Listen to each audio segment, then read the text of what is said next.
สวัสดีค่ะกลับมาพบกับแอนทางช่อง Blong Styler วันนี้แอนจะมาเปิดถุงช้อปปิ้งส่งท้ายปี 2019 กันค่ะที่เห็นอยู่ข้างหลังนี้ไม่ใช่ว่าช็อปมาแค่ครั้งเดียวนะก็คือสะสมมาภายในเดือนธันวาคมนี้แหละก็ได้โอกาสที่จะมาทอให้ทุกคนได้ดูกัน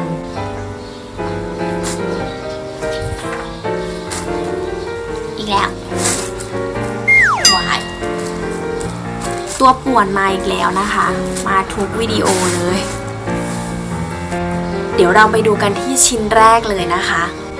ชิ้นแรกเป็นเดรสยาวจาก H&M คือเซลล์เหลือตัวละ600 บาทมีจ้ำตรงเอวด้วย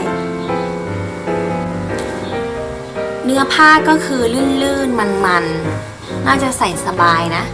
ชิ้นที่2เป็นเสื้อเปิดไหล่จาก H&M เหมือนกันตัวนี้เซลล์เหลือ400 บาทชิ้นที่3เป็นเสื้อทรงเชิ้ตจาก Bossini ตัวนี้เซลล์เหลือ390 บาทผ้าก็จะไม่เหมือนเสื้อเชิ้ตนะคะก็คือเนื้อผ้าเขาก็จะเป็นเนื้อผ้าบางๆหน่อยแต่สีน่ารักมากเสื้อตัวสุดท้ายก็จาก Bossini เหมือนกันราคา390 บาทเป็นผ้าที่ใส่สบายมากนะคะก็จะใส่ปกติหรือจะเปิดไหล่ก็ได้มีจ้ำตรงแขนด้วยนะคะน่ารักเชียวหมดไปแล้วค่ะสำหรับในส่วนของเสื้อผ้าเดี๋ยวไปดูหมวดต่อไปกันเลยนี่เลยสกินแคร์จากคอนวีเว็บไซต์ที่คุ้นเคยแอนลองสั่งเทสเตอร์มาทดลองก่อนนะคะสกินแคร์ชิ้นแรกก็จะเป็น SK2 ก็คือเป็นน้ำตบพิเทราที่โด่งดังของเขานะแอนลองสั่งมาในขนาด 15 ml ชิ้นที่2 Clinique เจ้าตัวนี้นะคะจะช่วยในเรื่องของการลดเลือนจุดด่างดำจากรอยสิวรอยแดงก็เลยลองดู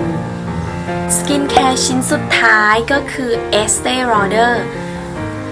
เจ้าตัวนี้ก็เป็นน้ำตบที่แอนซื้อใช้ตลอดแล้วพอดีหมดก็เลยสั่งมาเพิ่มหมดต่อไปค่ะเป็นต่างหูจากโทมิโลแบรนด์โปรดคู่แรกราคาปกติอยู่ที่190 บาทเซลล์เหลือ90 บาทแอนว่าก็น่ารักดีนะคะคู่ที่2ราคาปกติอยู่ที่240 บาทเซลล์เหลือ190 บาท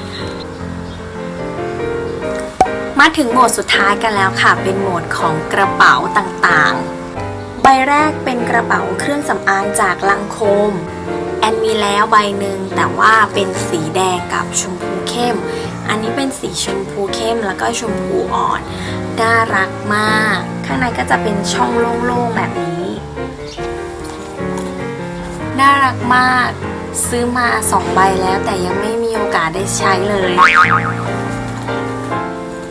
ใบที่2ก็เป็นกระเป๋าของลังโคมเหมือนกันข้างในก็จะมีผ้าซับแบบนี้ด้วยนะคะทรงนี้ได้มา2 สีก็จะมีสีเทาด้วยข้างในก็น่าจะเหมือนกันนะนี่ค่ะมาถึงชิ้นสุดท้ายกันแล้วค่ะกระเป๋าใบนี้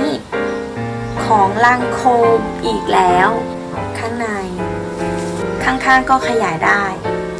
มีคล้ายแบบนี้แล้วใบหนึ่งก็เป็นลักษณะของคลัชเหมือนกันคือแอนจะบอกว่ากระเป๋าทั้ง4 ใบที่แอนช็อปมานี้นะคะราคาแค่79 บาทเองเพราะว่าคอนวีเขาจัดเซลล์กันครั้งใหญ่เลยฝากติดตามแอนผ่านช่องทางเพจใน Facebook และ YouTube Channel ที่ใช้ชื่อว่า Blong Styler ด้วยนะคะสำหรับวันนี้ลาไปก่อนแล้วเจอกันใหม่ปีหน้าค่ะบ๊ายบายค่ะ